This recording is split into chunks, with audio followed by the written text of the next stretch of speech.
ni Sajenti Ramadhani Katonga, askari wa Jeshi la Zimamoto na Uokoaji, ambaye alifanikiwa kuokoa maisha ya watoto 5 ambao walikuwa wamezingirwa na maji wakati wakifua nguo kando ya mto Morogoro. Wakati wanafua nguo walikuwa wawili. Kumbe milimani kule ni safu za milima Morogoro, safu za milima Uruguru, mvua zilikuwa zinanyesha kubwa. Kwa mwisho wa siku maji yakaja yakawazingira kwa ghafla mafuriko. Kwa wale watoto walishindwa kurudi walikotoka. Kwa hiyo baada ya kushindwa kurudi wakabidi wapige kelele, kulikuwa kuna wenzao kama 3 wakajitokeza kwa ajili ya kwenda kuwasaidia.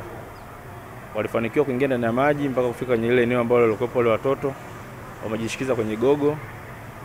Sasa wakati wanajiandaa kurudi, kumbe kadri muda unavyozidi kwenda maji yanazidi kuongezeka. Wakati wanataka kurudi wakashindwa kurudi. Kwa wale wenzao na wale wenyewe wakashindwa kujiokoa. Kwa baada ya hapo kwa kuna wananchi mbalimbali wakaanza kuwasaidia kwa kurushia kamba ili kuweza kuwanusuru watoto 5. Lakini wananchi walipambana, baadhi miongoni mwa wananchi waliamua kwenda Jeshi la Zimamoto na Uokoaji kutoa taarifa kwa ajili ya kupata msaada.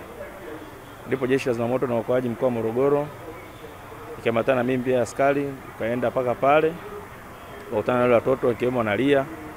Wale watoto wawili wako sio chini ya miaka 14 na wale watatu wako kama miaka 17 18. Kwa hiyo tulifika pale cha kwanza tukawatoa wasiwasi na kwa please wasiendelee kulia, wasiendelee kupanic. Sababu msaada umefika, kwa uwezo wa Mwenyezi Mungu tutawasaidia, basi wataweza kutoka salama. Kwa hiyo baadhi yao waliweza kuelewa wakatulia. Anasema ujasiri ulimpa nguvu ya kuokoa mtoto mmoja baada ya mwingine. Kinachonisaidia pia ni kuwa na ujasiri na kujitoa. Sababu bila kuwa na ujasiri huwezi kuingia ndani ya maji. Kwa hiyo ni ujasiri na kujitoa na kufanya kazi kwa bidii. Ni moja ya kazi yangu, lakini nijisikia furaha kwa sababu nimeweza kufanikisha tukio kwa kuwatoa watoto wale wakiwa salama na bila madhara yoyote. Ni faraja kwangu na ni faraja pia kwa taifa kwa ujumla. Baada ya tukio hilo, serikali imetambua mchango wake kwa kumtunuku cheti cha pongezi.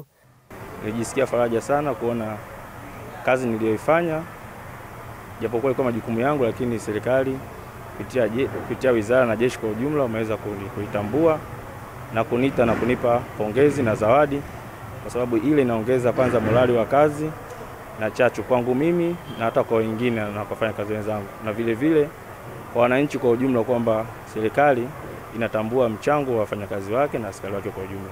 Teresia Mwanga, Azam News, Morogoro.